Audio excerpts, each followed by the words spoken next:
people, we're back again. Yeah. Back. Getting ready for a race. Yeah, it's a race that we're getting ready for. Yeah. I know a lot of people hate this car. Yeah. They've seen the back of it. Yeah, guys. I bring all of the stuff to give the man now. The man's so excited about him car. Yep. The man even look on the parts them, but yeah. It's race season. I see why still. Just an idea what we're doing. We're doing a MilSpec harness. And I'll tell you something interesting. This car will use no fuse, no relay. Huh? No fuse, no relay. Oh, that. This is modern technology. It's a new Altec called Nexus. And it's all PDM. So the Altec itself controls how much, if you want it to be a 10 amp fuse, it can be a 10 amp. It can regulate all the voltage from inside of the ECU. Yeah. So you can take a look at the harness now that the wireman is doing, junior wireman. Junior. Turbo here, man. Watch out. Yeah, that's big, you know? That's a 83 or 84 millimeter turbo, rated at 1600 horsepower.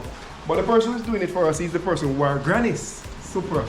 He's the man who fly Junior. In Junior wired this car 8 years ago. Never had a problem. Never once had a problem. But afterwards we started to make changes to the harness and realized that we've outgrown. To get to move over in the 7s, we have to change the whole wiring on the car. Because we plan to change the type of fuel that we're using. So you want to go for 7 for this race, mate? Not this race meet, by December. Looking to actually hit at least 7-9. Right. But for now, we need a track for that still. The track, they need more track bite. A track need. Because you hook and then you start spin up top. That's why we're putting in a lot of sensors now. Like some of the speed sensors that we weren't running before, because we're running 8 seconds without even speed. We don't know what speed we're going through. So therefore we're actually running basic setup, running 8 seconds, and we realize for us to really move to get into the 7s, we need more data. So where am I going so? My chop up so where so? Yeah man, already a chop up. So all of this was the old system here that we used to run. And as you can see, started to catch a fire with us, and really can tell us that we had a truck and everything start to burn up. So we're running a Altec Elite, which the Elite now uses all fuse and relay. Not a problem. We're moving away from this setup to, where's the other ECU now, which is what Junior is moving us over to. I'm going to show you that setup that he's moving us over to. So again, the Nexus, and that's what I want to move it to. I want to convert it over to the Nexus also. So one of the challenges that we're having was the motor started to twist. You know the 2J, I mean, this is Ziggy talk about the 2J also against the RB, right? But we know that the Toyota engine 2J is more superior than the RB. For sure. Right or wrong? Yeah, for sure. You and I are dieted RB people. Maybe even RB30.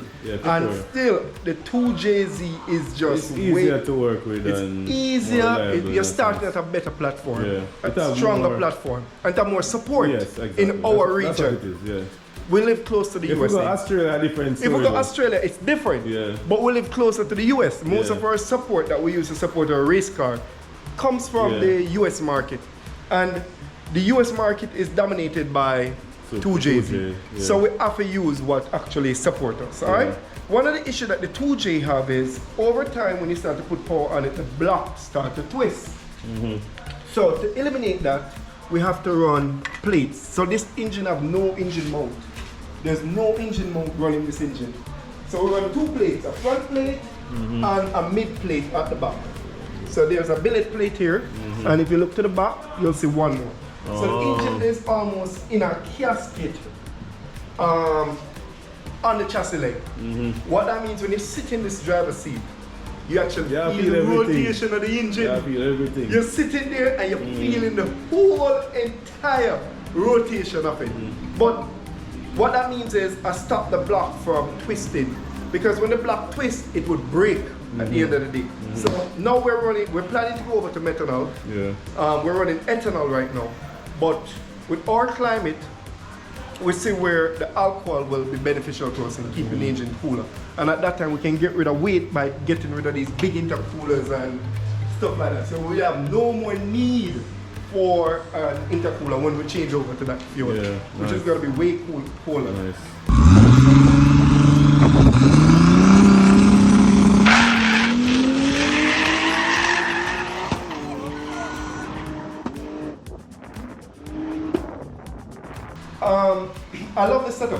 also. This is called a MilSpec harness. Oh, that's Just twist that. Yeah. Yeah. So everything is all twist. So Junior, I want to introduce you to Junior. He came down and he did the wiring for us. Is running an electric water pump. If you realize now, we delete the water pump that would have been here because the plates take the space of the water pump. So the water pump would have been here, but we're not running that anymore. But what I like about the electric water pump is I can go in the pit, key off, have the car stop, and guess what happened? Water still circulating in the engine without the car running. So therefore, I'm great. If I have a hot lap that I'm doing, the car is always cool at the end. And it makes you want to go 8s, 7s, want to go for the 7s. The car is still heavy. I weighed it. It's 29. Yeah, almost 3,000 pounds. It's still heavy. That light compared to that car, but it's light compared to what's out there. Yeah. But it's still heavy based on what is out there because these guys are clocking 26, 25, 24. You can't. The Civic them are clock 19. 19. It's hard. And you know it's always a power to weight demand that we have out there. So the issue that we have is just putting it together. I mean, we're keeping it together. It's very simple setup. It's a 2J Chevy tranny with a Ford rear end. That's all it is. And if you want to go fast, that is the formula. I'm giving you a formula. Guys, the R32 confused. 33. 33. That 33 confused. Yeah. You say, yo, what is? Yeah. What? Yo, the rear end. What is transmission? What is? I know, right? If you want to go fast, everybody can tell you. Yeah. A Ford rear end, nobody can beat it. Everybody who go fast, from grannies to all of them with the Supras, they all run a Ford rear end.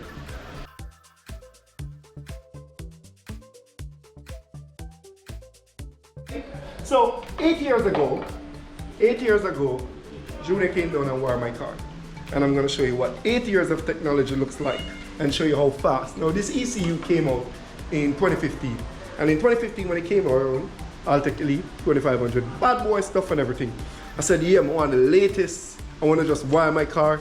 My objective is to run 8s in Jamaica. This is what I want. And as you can see, this was the wiring that we're using. Sure, wires and this was old technology. When I look at it now, I say, yo, but it works. That's the main thing. It got me to my goal. I didn't have a problem. But I started to have challenges where wires start burn up and get crystallized and stuff like that. So I said, you know what, Junior, I'm inviting you 8 years again, but what is a new technology out there? So Junior looked at me and said, all right, Roland, Altec came out with something called Nexus. So I said, okay, fine. Tell me about this. Why would I want to go Nexus? He said, imagine you have an ECU that you don't have to run any form of fuse, no relay, nothing of the above. Just the ECU that can power everything. If I want to power the fan, if I want to power up the injectors, if I want to power up any form of the water pump, anything at all. This. All of the fuse inside of this. All of fuse. It's a PDM. It has a built-in PDM. And you know what's the beauty about it? You can set limit on each fuse. So therefore, let's say I have a wire that was gashing. I had a race with a Tesla.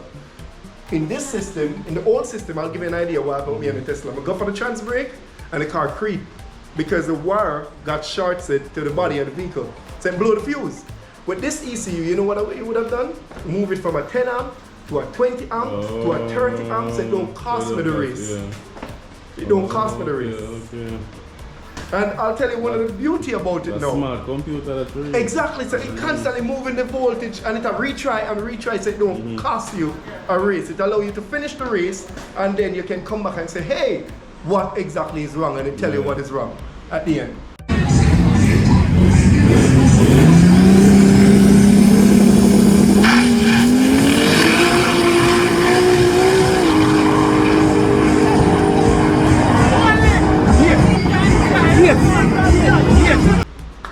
So I looked at the two and I said, you know what, let me just go over. And you know what's the beauty about it? It's wireless. You know how hard, it's annoying when you have to plug in wire constantly in your computer and sit down in a race car. Sitting in a race car is never normally comfortable. it's the hardest thing. You're sitting in a seat that is not comfortable and you want to analyze data. This one here, it's wireless. Wireless antenna. So therefore I can be in my bedroom and my car downstairs and I power it up and I just sit in my bedroom and get analyze all the data. This is the power. Yeah, the power. The camera, yes, they come right here with an antenna and you get access to it. Crazy. So this is the ECU that I'm gonna pick for your car. The technology is there for another 10 years, and that is what we're going for. All right. So that with the MilSpec harness, and that is for the GTR. For the GTR, this is the setup that we're going for. A complete MilSpec setup, and the beauty is that so much safety is there. Back in the days, we were damaging engine because we didn't understand the safety part of the system. Now we're keeping engine together for street cars, and we're not blowing them up at the end of the day. And what is helping us out? ECUs like these. That's what's helping us out. So this is the new setup that we're going for. All right.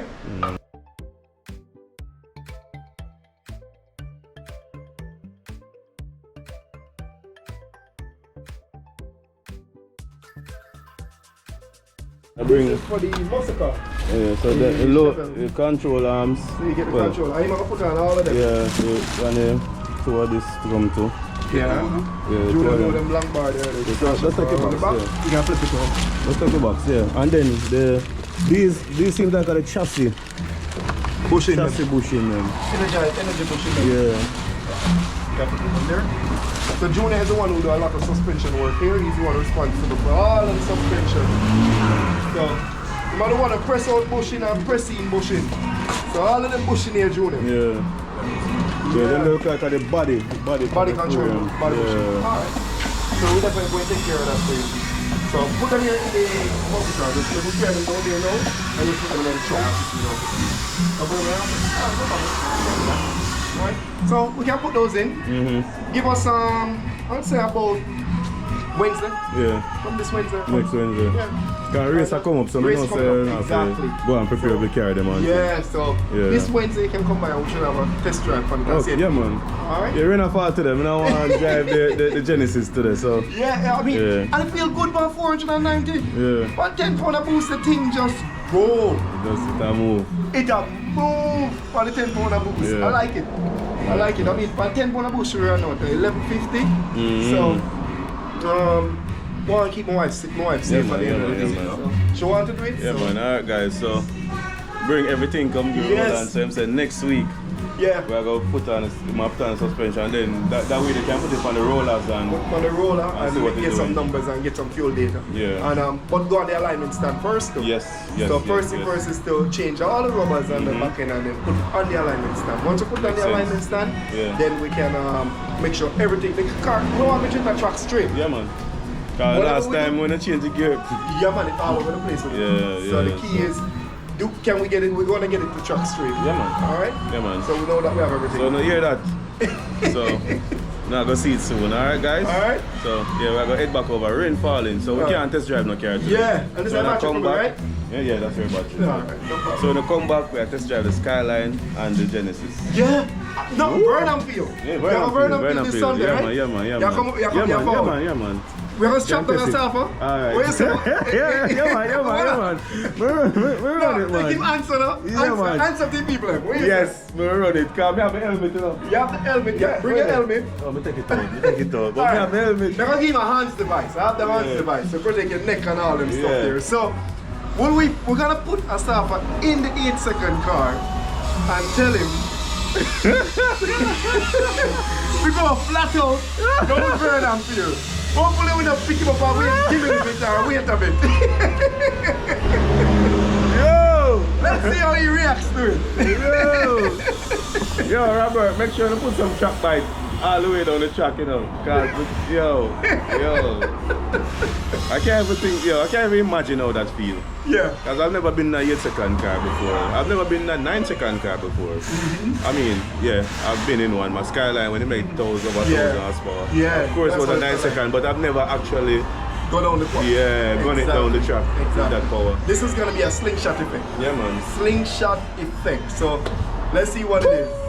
Straight line. Alright guys, we'll see you guys in the next one. Alright, thanks so much guys.